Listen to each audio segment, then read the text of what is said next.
Hello guys, দেখো আজকের আমাদের বাড়িতে কোনো বাজার টাজার কিছু নেই, তাই বেগুন ভাজা ভাত। গরিব মানুষের সংসার, তাই বেগুন ভাজা ভাত খাচ্ছি। তোমরা একটু আমাদের পাশে থেকো, যাতে আমাদের ভিডিওটা একটু ভাইরাল হয়, আর যাতে একটু ভালো মন্দ খেতে পাই। আমরা একদম খেতে পাচ্ছি না, খুব কষ্ট করে সংসার চলছে আমাদের। প্লিজ তোমরা একটু সাপোর্ট করো। মাংস গামলি বলা না, একটু সাপোর্ট করো তোমরা, ভিডিওগুলো একটু ভাইরাল করে দাও, তাহলে একটু আর্নিং আসে আর আমরা একটু খেতে পাই। কষ্ট করে খাওয়া যায় না, বেগুন ভাজা ভাত খাওয়া যায় বলো? তাই খুব কষ্ট হচ্ছে খেতে, কিন্তু কি করব, খেতে তো হবে, না হলে না খেয়ে থাকতে হবে, সেই জন্য খাচ্ছি। খেয়ে নিই।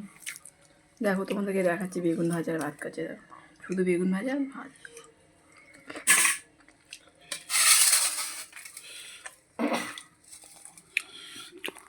দেখো লেগ পিসটা দেবো? আমি মিথ্যে কথা বলছি? দেখো শুধু বেগুন ভাজা, বেগুন ভাজা ভাত। চলো টাটা আজকের মতো, পরে দেখা হবে পরের ভিডিওতে।